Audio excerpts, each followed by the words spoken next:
Welcome to another edition of the Houston Roundball Review Takeover, powered by JM&E. I am KG Chris Gardner, owner of the Houston Roundball Review. How are you doing out there on Facebook, Twitch, X, YouTube, and of course on Roku, courtesy of the BS3 Network? Little change in plans. Had planned to speak with Texas Southern women's basketball coach Vernet Skeet, but had a change of schedule. Coach now has the team has practice at this time of the day, so we're gonna have to figure out a way to get her on the show, be a part of the show. Maybe have to record a segment with her to be part of the Roundball Review Takeover on the lunch break.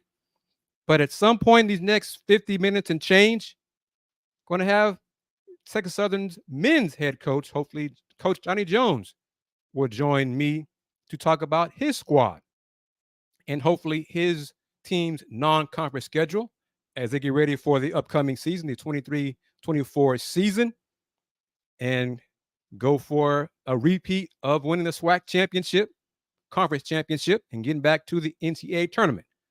So not Coach Skeet, but Coach Jones. So we're still going to talk some TSU basketball here, just a little bit different.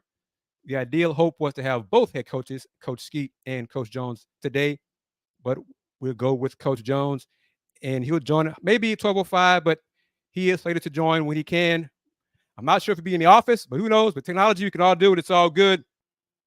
Texas Southern's head coach, Johnny Jones, will be joining us. But this is the lunch break. This is the Houston Round Ball Review Takeover. Thank you to my man, Andre A.J. Jones, for giving me the platform to talk with you, share my thoughts, opinions, insights on sports, not just hoops. You can watch the show on Facebook.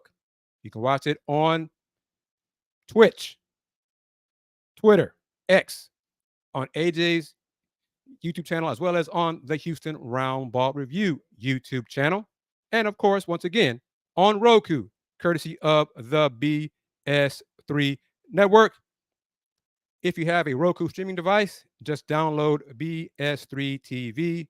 If not, go to bs3network.com.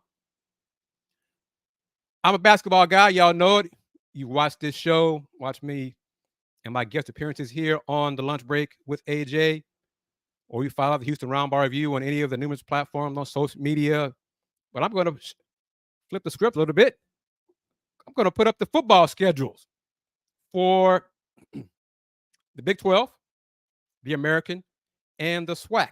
We'll talk some hoops when Coach Jones joins, or we'll talk hoops if Coach Jones can't make it.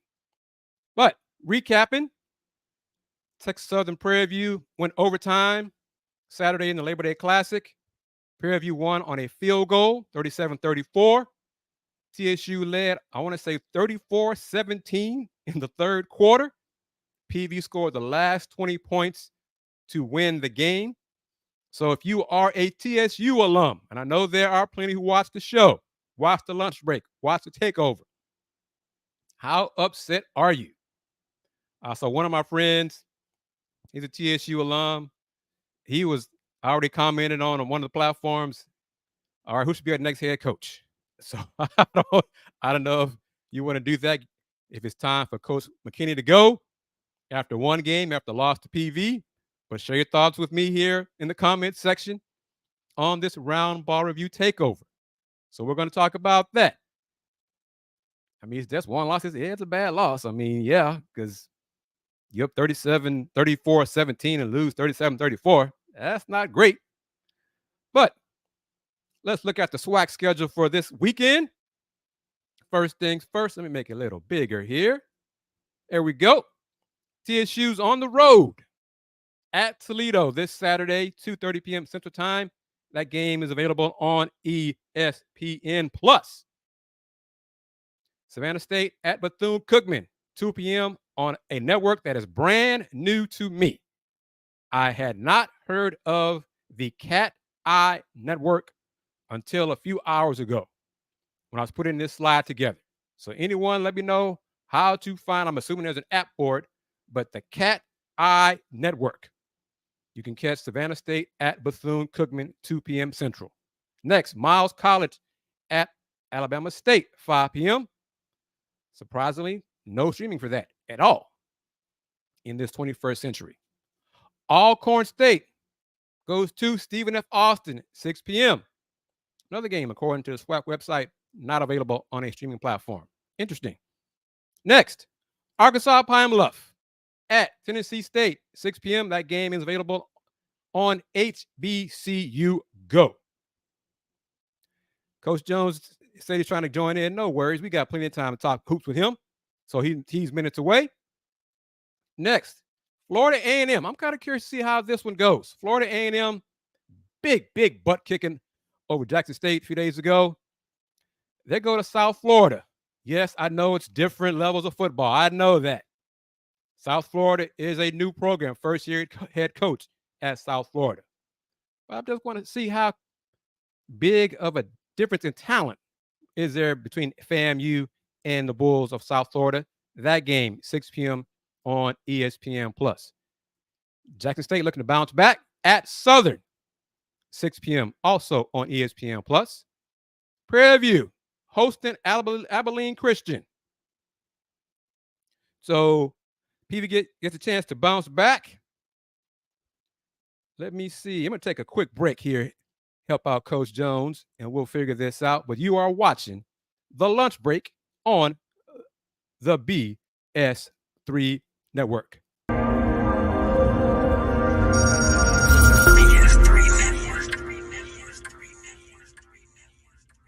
BS3 Network, changing the way you watch TV.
Looking for something to do on your lunch break?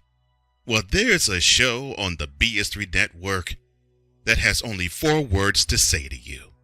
We ready. We ready. We ready for y'all. We ready. We ready.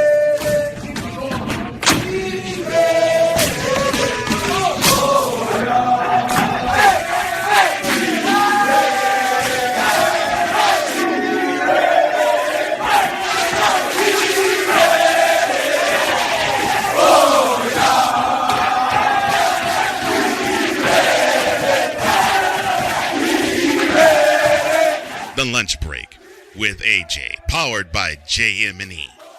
Live weekdays at noon Central.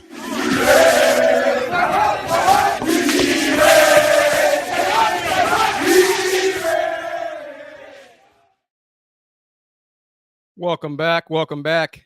You are watching the Houston Roundball Review Takeover, powered by JM&E, streaming live on Roku via the BS3 Network.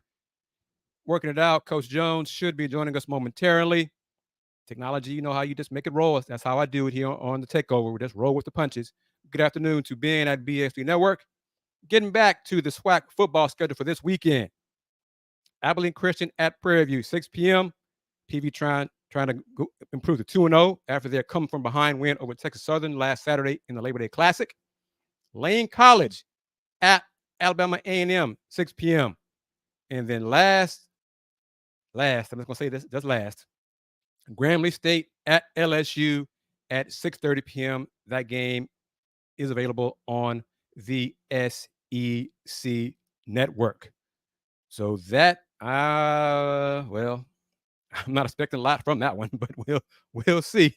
All right, bringing him in, true to his word. Head Coach Johnny Jones. Coach, how are you? Doing great, and yourself? Doing great. Thank you very much for taking time out of your busy schedule to join me here on the Houston Roundball Review Takeover. If you don't mind, let me see. I believe your non-conference schedule has been finalized. Is that right? Yes, absolutely. And I think I got it here. I pull it up on the slide here. See if this is accurate. Let me see if I got the right one. All right, Coach. Does that look good? That look accurate to you? That looks good. That looks good. Don't look like you put any other headaches on there for us. That looked like something we did. So it's complete. Okay. First things first. Let's talk about. I'll put you on. Let's see if I can change screens here. Uh-oh. All right. Let me see. All this fancy stuff here, Coach. You know, I'm learning on the fly. All right. Let's do it like that. First up was at New Mexico. I have a question for you because I'm kind of curious. Because one site has the Lady Tigers playing them as well. Which is it both of y'all playing? I think it's double hitter? Yeah, I think it's the same day, and it wasn't anything designed on our part. We found out after our scheduling that our ladies were playing out there as well. I think they will play the early game, and we're fortunate enough to play the second game, so we'll be there hopefully to cheer each other on. Okay. All right, because I was like, well, I'll find out if Coach is on today, so I'll find out. All right, next, let's go through it. At Arizona State, and that's part of the SWAC Pac-12 challenge series. Right, exactly, and that's kind of a home and home for us, and we're very fortunate last year to play well. Won there at the tip in right there at the buzzer against a very good Arizona State team. They went on to become a ranked team after that game. I think they peeled off maybe 8, 9, 10 victories in a row. He played exceptionally well in the Pac-10, and we've got to return that game, obviously, as you see, on the 11th of November. So it's the second game of the season. It'll be an early test for us, and it's a challenge we certainly look forward to. Then you're going to Virginia. That's another. I'll just say this before you get into more details of Coach, this is a tough schedule. Oh, yeah, that's kind of our deal at the beginning of the season. We play a very difficult schedule, and we're hopeful that it certainly prepares for a very grueling conference schedule that we have year in and year out. But it's a good schedule for us. It's one that our kids enjoy, and they love the challenges playing against difficult teams. And this was allowed to do that because, as you see the teams that's listed on there in Virginia, ACC, tremendous team, national champions a few years ago. And then you got Creighton, who certainly is playing extremely well and always in the NCAA tournament. So big challenge for us, and our guys are obviously know that it's going to be a test for us, but it's nothing that we back down from, something we certainly look forward to. Wish we had more home games here and to play at home, but when we have to go out and play those guarantees, it's kind of part of what we do, and was something that we've learned to embrace and to get ready for, again, very tough SWAC schedule that we play as well. Well, after finals, December 16th and December 17th in Las Vegas, part of the HBCU Challenge. The team participated in it last season as well. But your thoughts on facing A&T and Howard in Las Vegas in the HBCU Challenge? I thought it's a really exciting tournament out there. It's kind of a 2-game trip for you already scheduled. Actually, we're fortunate Jackson State will be out there as well. They will play these teams, the opposite team of us each day. So it'll be 2 SWAC teams out there in Vegas. Give us an opportunity, early look at each other, having a chance to see Jackson State, who's going to be one of the top teams in our league this year as well. And North Carolina A&T, a good basketball team, talented, and Howard as well, who done an exceptional job, and coach has done a great job there. So it's going to be 2 really good games against 2 HBCUs for us. just like our regular schedule. Last year, we went out there and split. And Chris Paul and his family, that organization, they've done a tremendous job of putting that event on. And when they called us and asked us to be a part of it again this year, certainly something we couldn't turn down, and was certainly looking forward to it, because they did an excellent job of not only taking care of us, but the fans who went out there last year from here, which was a lot of them, really enjoyed their time there in Vegas and getting an early look at their basketball team. Are those games going to be on TV? They were last year. Right, I kind of remember that. And I don't think they will. I think the reason that they were late in releasing their schedule, they was trying to make sure that they got the coverage. So to be on one of the ESPN networks, like it was last year, for sure. And then the last two games of non-conference at home. So you do have two home games, Sanford and then CBS Houston. How difficult is it for you to get home games for your non-conference schedule? Well, it's hard. We've been very fortunate to be good here at home. We've been blessed as well. We're having good teams and been able to go out on the road and win some big games. And as we've done that, going out to Oregon and winning at Baylor and winning at Texas A&M. And so it's really tough one for us to get road games at times early. And then so we were fortunate enough to beat a really good Arizona State team here last year.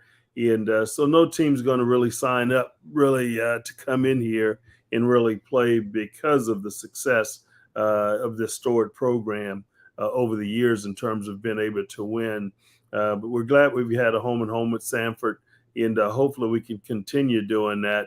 But I want to try to get more home games, because I would like for our fan base to see our team prior to our conference play. And I think that's going to do us a great service in helping to continue to try to build this wonderful fan base that we have here in Houston. Last season, your team dealt with a lot of injuries.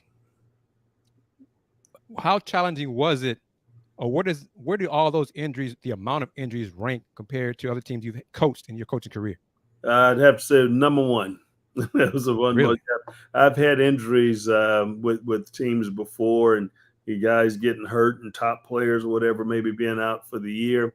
But the number of injuries and the way that things happen, and the number of guys we had out, especially right beginning of conference play. PJ Henry, as you know, is our leader and point guard and quarterback. He was out our first 9 conference games practically, and then it took him a little while to get his legs back under him when he came back. And the starting center Call was out our first 5 conference game. He was actually playing in the one, and then he wound up getting injured in the first game, and then he was out for another 4 or 5 games. So then we had guys starting to either go through illnesses from COVID, and then we had a couple of concussion protocols that we had to abide by. And so just one thing after another, and it was key guys, and at an unfortunate opportune time that those things were happening.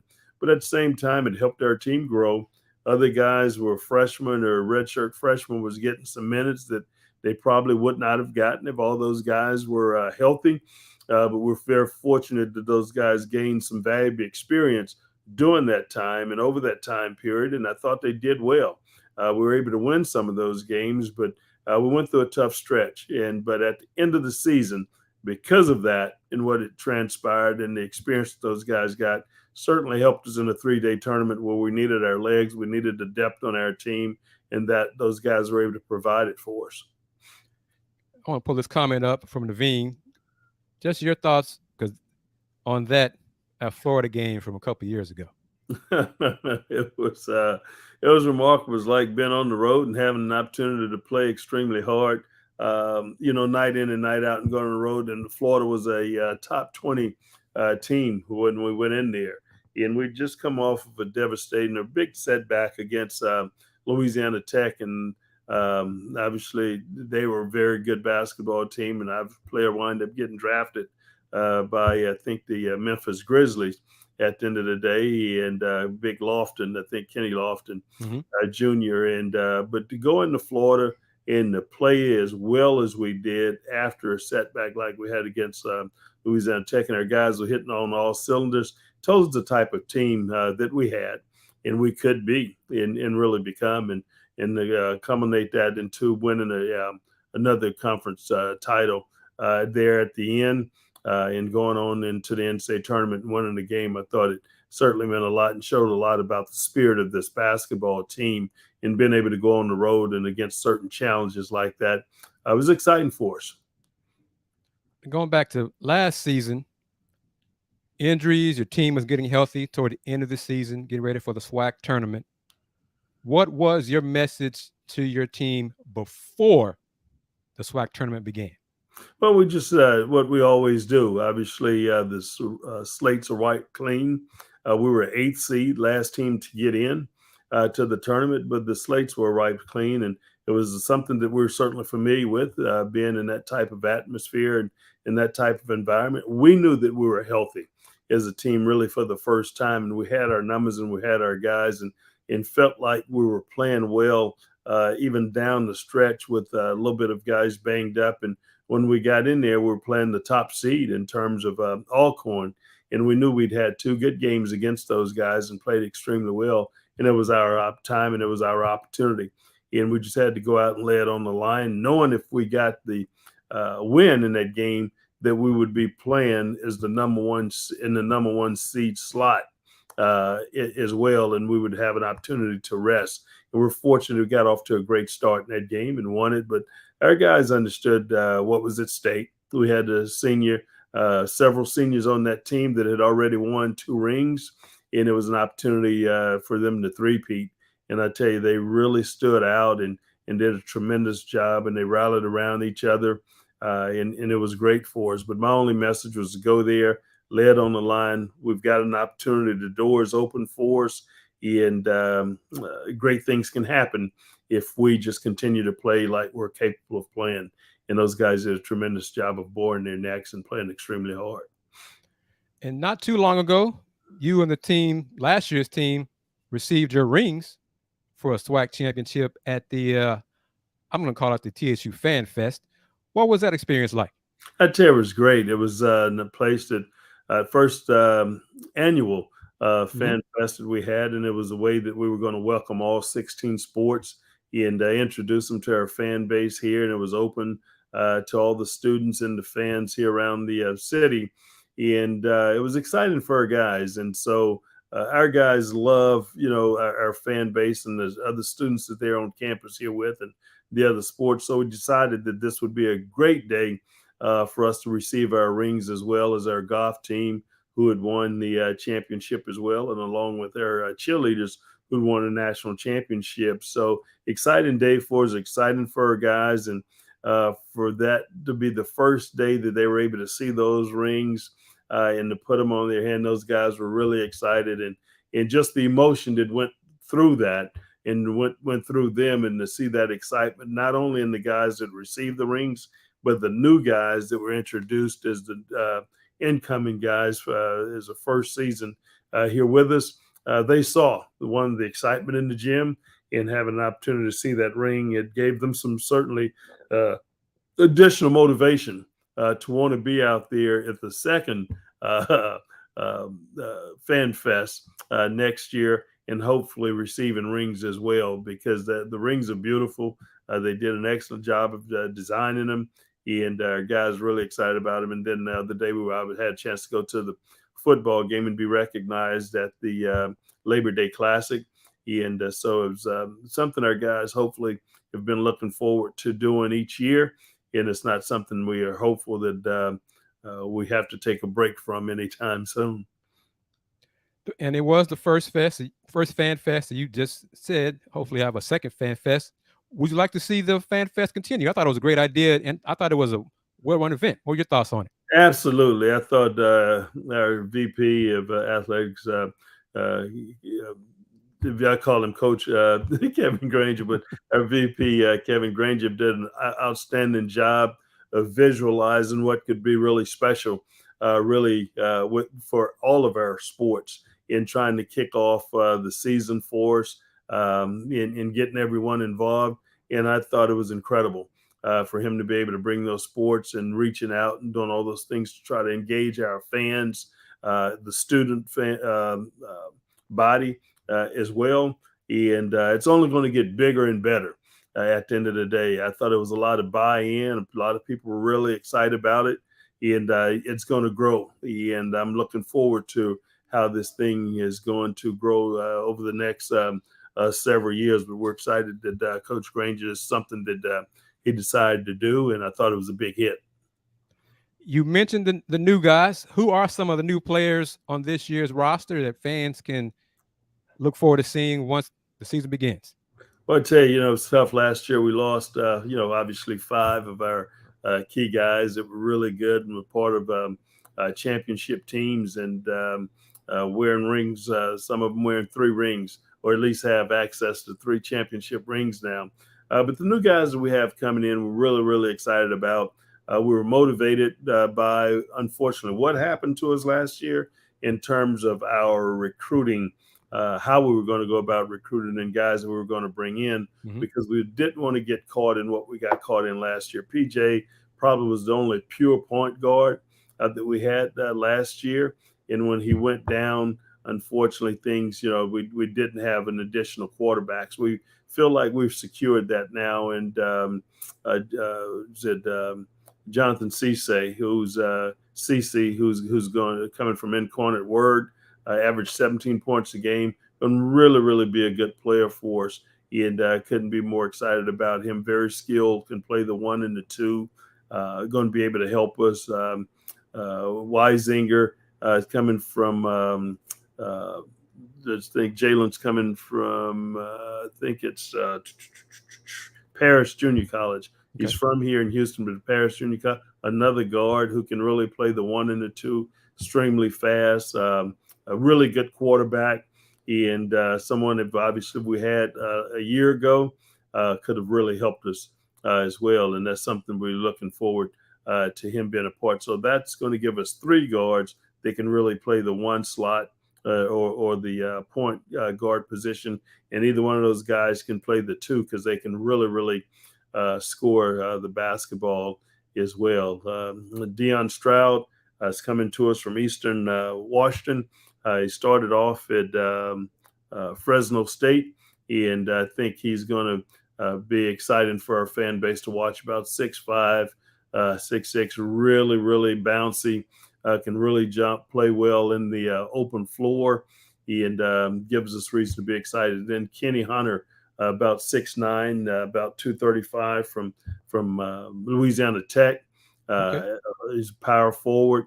That can really stretch the floor, can shoot it, runs. He's a shot blocker, great rebounder, played exceptionally well at Louisiana Tech. And I just can't tell you what a huge get that is for us, especially the guys that we were losing last year. And to have him to be able to come in here at the caliber player he is, I couldn't be more excited. And then Jamar Young transferred from SMU to Memphis a year ago, didn't play redshirted, but he's 6'10", probably about 245, active, big guy on the block that I think will play well, going to take up a lot of space in there, can block shots, rebound, finish inside. So that's going to help us inside, because we're really knowing that we had to do a great job of bringing key guys in because the caliber players we lost from a year ago. And then Xavier Ball was on our team but sit out last year because of surgery, and he's healthy and really shooting the ball well. Probably one of the best shooting big guys that I've had at any level, at any school that I've been. And he's probably about 6'7", 6'8", and I think our fan base really going to be excited really about him. And so our folks got a lot of reasons to be excited this coming season, but that new group of guys certainly going to give us some of the depth that we did not have a year ago. And I'm excited about the new guys, the young cats that we had a year ago that's returning as well.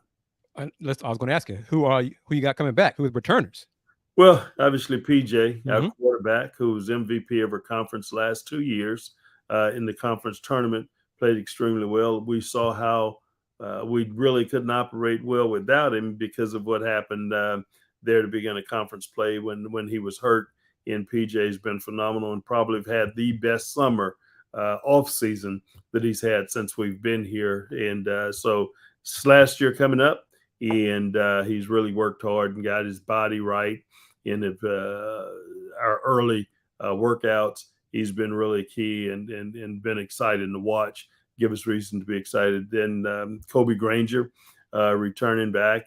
Kobe had a lot of bright spots for us last year. Became one of our key defenders out there. He had a lot of the tougher matchups for us as a redshirt freshman last year. Now coming into a sophomore year, but heck, we go down to play at Southern last year, and he wound up having 29 points on the road. Missed a couple of free throws there at the end where he could have had a 30-point game, but thought he played really well defensively, offensively, shot the ball well. Kind of came into his own last year, which was good for us. And then Keelan Farouk, who had been playing power forward for us most of the year as a backup. When we lost our point guard in PJ, we moved him to point guard because he had played it at high school, and he went down and were able to beat Alabama State and Alabama A&M on the road with him starting and playing at the point. And we thought he did. And those wins surprised folks. Yeah, absolutely. Yeah. That was big because without PJ and I think Jordan Gilliam, our other point guard at the time, he wasn't on the trip because he had a concussion. So we had to move him, and those were big games for us, and I thought he did well. And then at Hampton, against Hampton, I think he had a huge game in the HBCU challenge that was out in Vegas. So really good. Shakir O'Neal has had really a good offseason, best offseason he's had since he's been here. And it really gives us reason to be excited because he's really coming into his own now, getting into his body. He's worked really hard in the weight room.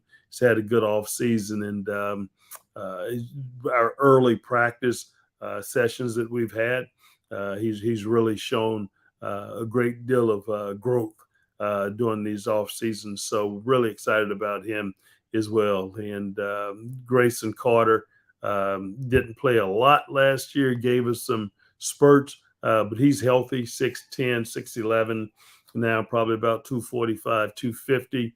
Again, gives us some more depth there in the post that we didn't have a year ago. And then it was Chris Craig, who was a walk-on a year ago. He's back with us and played some major minutes for us last year.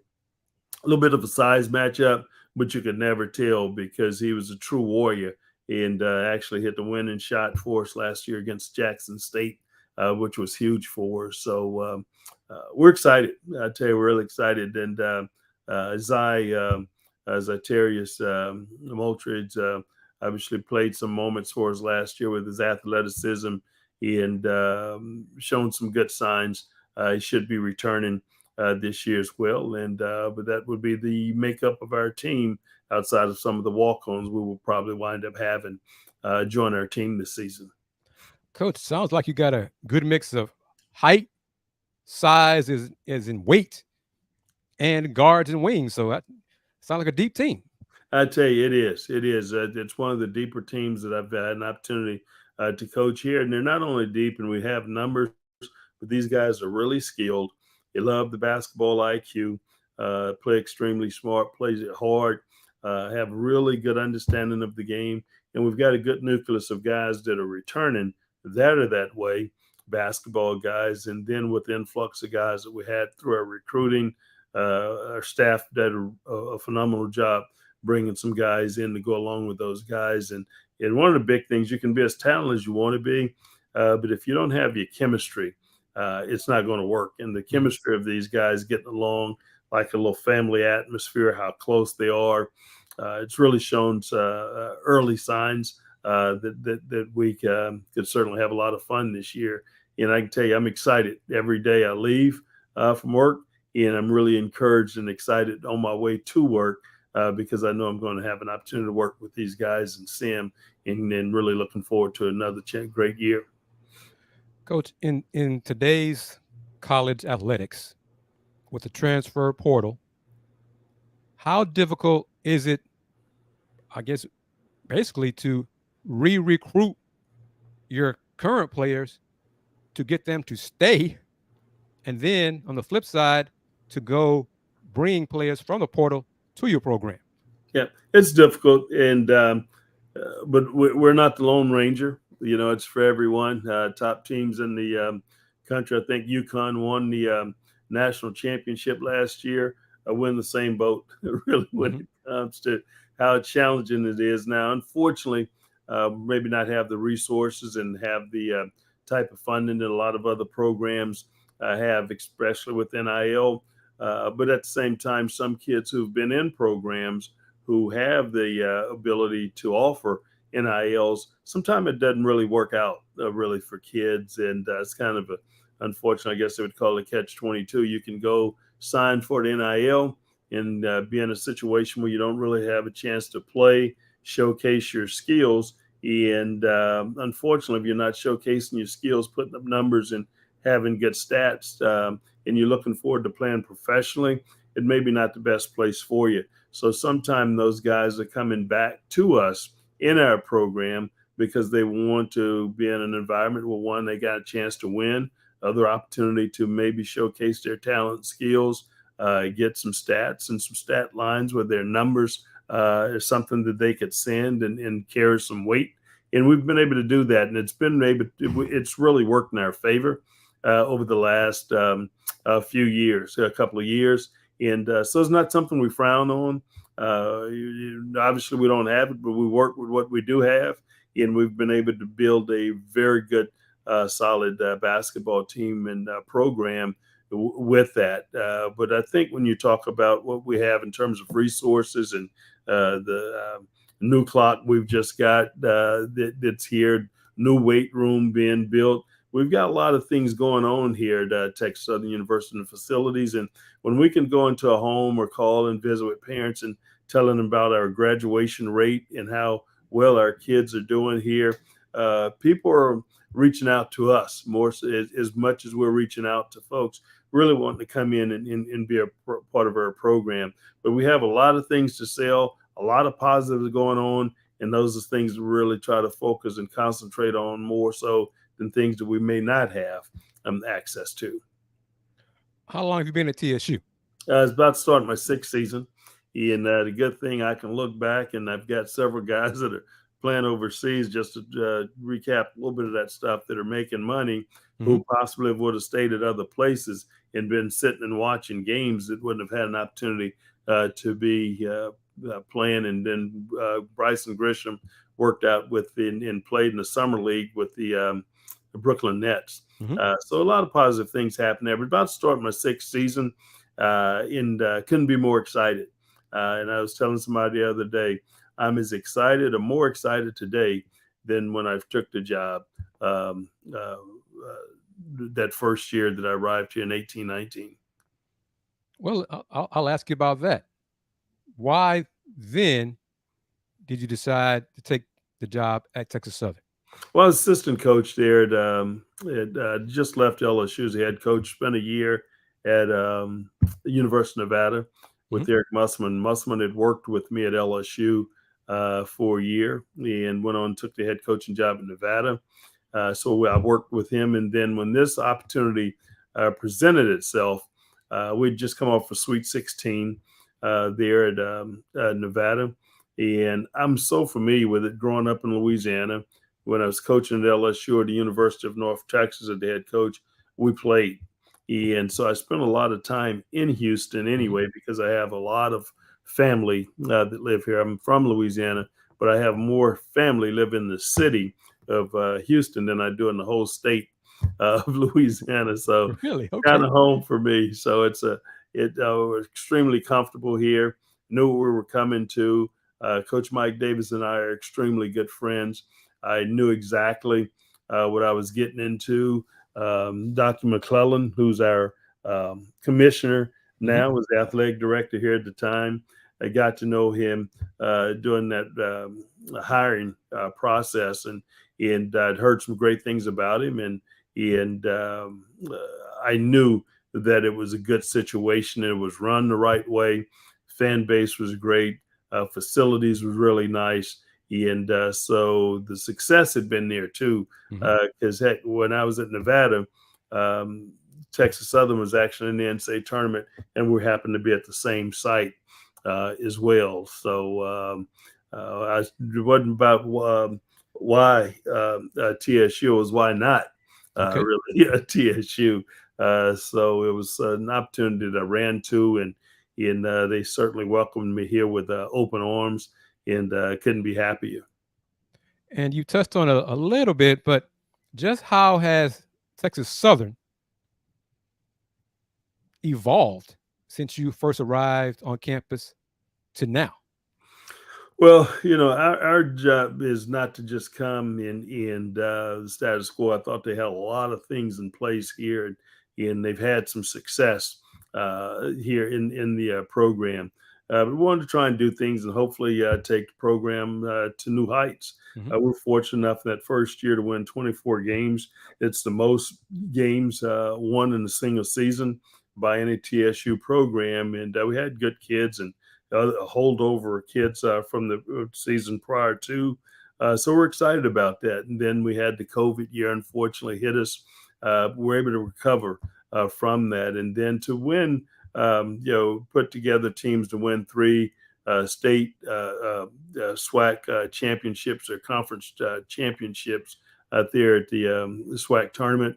I think speak volumes of the type of team and a program that we have here. And as excited as I get watching those kids walk up the ladder and snip those nets, at the end, I'm as emotional and as excited when I can stand at the end of our floor and watch our guys walk across that stage on graduation day, receiving their diplomas. And those things, and that's the reason I'm in the business. That's what I really enjoy. And I enjoy trying to impact the lives of young men and helping them continue to grow as people that they're going to be effective in the communities in terms of which they live. They're going to be great husbands, and so those are things that I really look forward to. And when I get up in the morning, that's what really motivates me. And we've been fortunate to have great kids in our program that we've been excited about, and they happen to be really good basketball players too. What are your thoughts on the other Houston college teams like Rice, HCU, TSU, and UH played last year as part of was the Cougar Classic, I think, right? Right. But just an overall thoughts on those other colleges in the area, in the city. Well, I've really got, obviously a relationship. Really, we definitely scrimmage each year pretty much with Houston Christian. I've got a good relationship with the coach there. Coach Sampson and I go way, way back. And from recruiting days when both of us were assistants, he was at, I think, Washington State. I was at LSU. And we first met in Dallas, Texas, recruiting a guy by the name of Larry Johnson, who Wow. became Grandmama. Yeah. And so we've known each other for a long time, and we've always kept in touch. Mhm. And being so close now in proximity, we do get an opportunity to spend some time with each other and see each other and talk. And he's one who helped us get Bryson Grisham Mhm. over here a year ago. So that's about our relationships and being close. And I've had an opportunity to be at some events or outings, with the coach from Rice as well. And we haven't had a chance to play each other and hadn't been around each other as much, but I certainly followed their program and what they're doing. And I'm excited, about the programs here in Houston and the coaches. I think they all do a phenomenal job. I think they're for the city Mhm. at the end of the day, and you couldn't want anything more. So I think they've got a great core of head basketball coaches here in the city. I actually have a picture on the wall with all the coaches, the head coaches, basketball coaches, and I think it was Lovey Smith at the time, and their great baseball coach, Coach Baker, Mhm. in terms of football, and the football coaches from those respective schools as well. Have a big picture here hanging in my office. Just a reminder when I come in and send those guys how lucky we are to be in the great city of Houston, being able to recruit. That's one of the things I enjoy doing the Houston Roundball Review is I get a chance to cover TSU, UH, Rice, HCU. So got to know you over the years, Coach Sampson, Coach Para, Coach Cottrell. So it's part of the joys of doing what I do. So I'm very thankful you had time to talk to me today. Had a question from the viewers who were a little late because you touched on it a little bit, but Shaq's son is on the roster. A little bit about him. Yep, I tell you, I'm really, really excited about Shakir. He's had his best summer since he's been here. Has continued to grow. He's getting bigger and stronger. He's probably grown an inch and a half to possibly 2 inches since he's been here. He's probably put on maybe 15 pounds or so. And so our fans going to see a different guy. And he may not be through growing, but in terms of his skill level, all the things that he's doing, what he's capable of doing, he's starting to be able to put those things together. So we'll have an opportunity to see him. Our fans will have a chance to see him this year because he's going to be a great contributor to this team. And I can't wait. When I say we've got depth, he's one of those key guys that I think that's going to play a major, major part in that. And can't wait. And what I like about him, he's a grind guy. He's got some toughness about him, great athleticism, is working extremely hard. And I've taken some time off away from here that his dad had him obviously working and doing some stuff with some other skill guys, NBA or whoever, who his brother was working out with as well. So he's come back and he's certainly put him another package together. And when I came in today, this morning, he was already heading to the floor to work out. We work out in the afternoon, but he was trying to get some work in this morning right after lifting weights. So that's how bought in he is, and couldn't be more excited for him and looking forward to a really good season from him. Well, if you got fans who are watching the show, Miss Wanda Polk is happy for TSU. She is a true Houston Cougar alum, but she supports TSU as well. And of course, Coug fans know, or fans of the UH men's basketball know, and women's basketball as well, spent a year at H&PE while the Fertitta Center was being built, basically. So there is a bond, a connection between the two programs right down the street from each other. So it's all love from UH and TSU, at least on my end. And I know you feel the same way about Coach Sampson and his program as well. Yep, I can tell you, Coach Sampson and I are so close. I watch his games all the time and can't wait to text him or whatever afterwards. He's doing the same thing. Generally, he's sending something after wins. Obviously, he had a special interest when Big Bryson was here, and he told me one night he was almost late getting into his pregame speech before a game because our game was running over. That Bryson was really playing well, and it may have been even the Florida game or something. Maybe he got caught up in watching. But you tell Ms. Polk, we really appreciate her interest in our program, and she certainly could pull for both programs. And glad because we're certainly the same way. The only time we're at odds is when we're playing each other, and unfortunately, we don't get an opportunity to do that enough. Would you like to see that a few times going forward in the future? Not necessarily every year. It was a good thing for us, and unfortunately for them, they had a tournament going on. Someone had dropped out and pulled out of the tournament. It presented an opportunity for us. It's a tough game, when you're really close to somebody. And I'm really good friends with Coach Sampson. We've got a really good relationship, and it's hard to really play friends. Because the emotions and everything that go into it. But it was great for us because we're able to get a check. We walked pretty much across the road, bus right across the street. Didn't have to stay in a hotel. The meals, we were right here on campus. So it was a great opportunity for us, great for our fan base. I think our band was able to come over and join us. So it was a really nice and exciting time.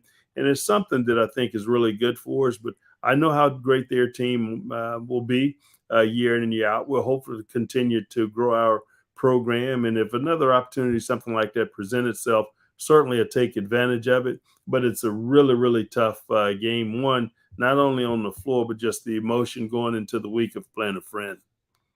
How about this matchup, Coach? TSU versus Rice. Naveen said it needs to happen. Love to see it. Love to see it. I think they've got a great program over there, and the facilities, how they've gone in and redone their arena. And so I think it'll be great. Be great for our fan bases as well. And I think it'd really be a good home and home series to have them be able to come to our arena as well. And we've got a great place here to play, and we'd certainly look forward to going over to their place and play. But Coach does a tremendous job of working his schedule. He knows how he needs to build his schedule for his team to be at their best. But that's certainly something we would certainly welcome. In these final minutes with you, Coach Jones, what do you say to recruits? Come to TSU. Come get an education and play basketball at Texas Southern University. Well, it couldn't be in a better city to be able to do that. All that we have to offer, one of the largest media markets in the country. When I can tell kids that should you come here, you've got all the sports from the Astros to the Rockets to the Texans. You name it. And a lot of times when these professional athletes come to town, they move here, and in retirement, they still live here. I talk about the dream. I talk about the other folks that are around here like Hakeem and those folks that just live here in the city of Houston. And then when you graduate from here, it's an opportunity for you to get a job in a field that you may desire and love because of all the opportunities in a great city like Houston. The experience you're going to get here at an HBCU and being here on the campus, there's so much to do in the city during your time here that you just really couldn't pick a better place. And Houston's a phenomenal city. TSU is a great school to be at. And once guys are in here, how they've embraced it and fell in love, and some that have transferred in here and told me that they wish they'd have come here earlier. It gives us a reason to really be excited. And my goal when guys come in here, I hope they have the type of experience at the end of the day when things are over, when they say that Coach, if I had to all do over again, I'd come back and want to be a part of this program in TSU. We feel like our work has been done. Texas Southern men's basketball head coach Johnny Jones. Thank you very much, Coach Jones, for joining me today on the Roundball Review Takeover. And I will see you during the season. Looking forward to it. Got me hyped, Coach, really. Well, Chris, I tell you, we couldn't be more excited. And we want to say thank you, too, for your coverage and how you promote and put things out there for Texas Southern University and our basketball program as well. You do a tremendous job, and really appreciate you. Looking forward to fans coming out. We're going to have another phenomenal year. We'll be excited to watch. It's going to be a fun team, and looking forward to it. Thanks so much for your time, and go Tigers. Thank you, Coach. You take care. You too. Thanks now. All right. Excellent. Excellent time with Coach Jones. And he did such a great job. Had him on for the whole show, basically. So that's great. And real quick recap. There is TSU's non-conference schedule. At New Mexico. First 7 games on the road. At New Mexico, at Arizona State, at Virginia, at Creighton, at Oral Roberts, at Drake, and then at Purdue. Ooh, boy, at Purdue. That should be interesting. Zach Edey and TSU's new big boys. Some guys, 6'10", 240. And then they go to Vegas, December 16th and 17th for the HBCU Challenge. That's Chris Paul's event. And then finally get some home games to wrap up December. Home versus Samford on the 21st. And then home versus the College of Biblical Studies. That's what that is. College of Biblical Studies, Houston, on December 28th. Final minute and change before I close it out with comments from Sybil Wilkes. UH football goes to Rice this Saturday for the Bayou Bucket. Quick comment from Coach Vanna Hogelson about Rice. A little bit. What does Rice do well? They got a lot of defense. They got a lot of offense. They do a lot. Okay, so just as far as the game, this is the third time. Actually, it's the fifth time for me. But this game has been played. Obviously, a trophy game. Bayou Bucket. Hopefully, it stays right here at the University of Houston. 45th game, I believe. So I know this game means a lot to a lot of people. It means a lot to both teams. Crosstown rival, great history. This game's always hard. it's a challenging game. It's back and forth. It has been for 45 games. So, I know this is one that means a lot to them. We've won it, I think, 7 years in a row at this point. That's never happened before. So we will expect a challenging game. They were one play away last year, as we all remember. Came down to the last play. They're going to play hard. They're a well-disciplined team. They play their tail off, and we know what kind of kids they are over there. They're incredibly intelligent, well-coached. But they do a lot, which makes it challenging to prepare for. Makes it challenging to play against and play for, to prepare for. But we've done it successfully the last couple of years. Head coach Dana Holgerson right there, U of H head coach for football. Those clips are on the Roundball Review YouTube channel, as well as the new Folks Talking Sports YouTube channel, as also on the Folks Talking Sports Instagram account and TikTok account. So, got Houston Roundball Review and well as the Folks Talking Sports platforms branching out, closing it out on this edition of the Houston Roundball Review Takeover. Thank you to Naveen, Alan, Miss Wanda, Tony M for commenting via the YouTube channel. Thank you to Ben and BS3 for having the show on the BS3 network on Roku. And as always, as everyone who knows, who follows the Houston Roundball Review, since 1994, the Houston Roundball Review, local name, global perspective. Y'all take care. Peace. It's Sybil Wilkes with what you need to know. Today is Thursday, September 7th, 2023. Number 1. 4 Black American players reached the quarterfinals of a major tennis tournament for the first time in 55 years in the Open era. Coco Gauff, Madison Keys, Frances Tiafoe, and Ben Shelton. Winning her 10th match in a row, 19-year-old Coco Gauff played her way into her first ever U.S. Open semifinals, becoming the first teen to reach the semifinals since Serena Williams in 2001. 20-year-old Ben Shelton defeated Frances Tiafoe in the semis, becoming the first Black American men to play against each other in the Arthur Ashe Stadium since James Blake and Donald Young in 2008. Number 2, Gabe Amo is on a path to become his state's first person of color in Congress after Democrats nominated him for Rhode Island's 1st Congressional District Tuesday. His campaign highlighted his experience as a former Biden White House aide, earning him endorsements from the Congressional Black Caucus, Democrat Serve PAC, former Chief of Staff Ron Klain, and Patrick Kennedy. Rhode Island's 1st Congressional District, encompassing Democratic strongholds, sets the stage for Amo's probable win in the November 7th general election against Republican Gerald Leonard. Number 3.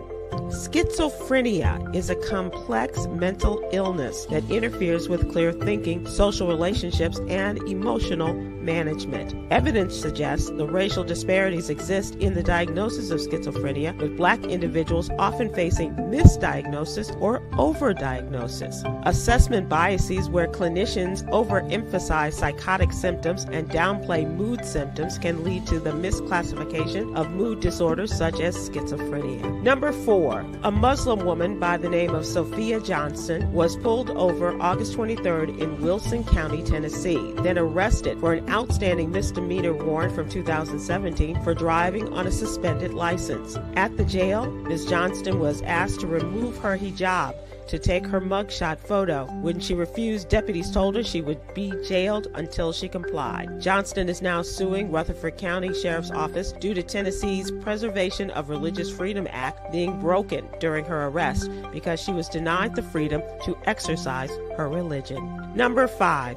In a recent study, researchers uncovered a troubling connection between attention deficit hyperactivity disorder, or ADHD, and an increased likelihood of experiencing depression. People with ADHD were 30% more likely to attempt suicide and 9% more likely to develop major depression, according to the study. In the Black community, ADHD remains underdiagnosed and often overlooked because of limited access to healthcare resources, cultural stigma, and disparities in mental health care. Here's your daily inspiration from Yogi's Jewels. We've been told determination will get you a long way in life. Believe it. Join me today live on YouTube and Facebook at 7 p.m. Eastern, 6 p.m. Central with our mental health contributor, Aprilette Russell, and Mr. Albert Williams, president of the upcoming HBCU NY Classic with Morehouse in Albany State. Thank you to our What You Need to Know partners, the American Heart Association and Black Health Matters. Barbara Scotia College and HBCU in Concord, North Carolina needs our help. The What You Need to Know team is asking supporters, alumni, and friends of Barbara Scotia to help them meet their immediate and pressing needs by donating to help Barbara Scotia rise. Please join donors from around the world who are stepping up to save one of the nation's oldest HBCUs. Visit SybylWilkes.com for more information. If you're living with pain and discomfort in your feet, legs, thighs, or buttocks, that may be a sign of a serious health problem. Peripheral artery disease, also known as PAD, is a disease of the blood vessels outside the heart. It causes reduced blood flow to the area of the body with the diseased blood vessels. Diabetes, smoking, and high blood pressure are strong risk factors. Each year, approximately 150,000 leg amputations are performed in the United States, and most cases occur in people with diabetes and PAD. Talk to your doctor now on how to manage your PAD, reduce your risk for heart disease and stroke, and prevent the loss of a limb. Learn more at heart.org/PAD. And check out a celebration of Black filmmakers rooted in the HBCU culture, November 10th through the 12th at Howard University's Blackburn Center. I'm Sybil Wilkes. Be informed, be empowered.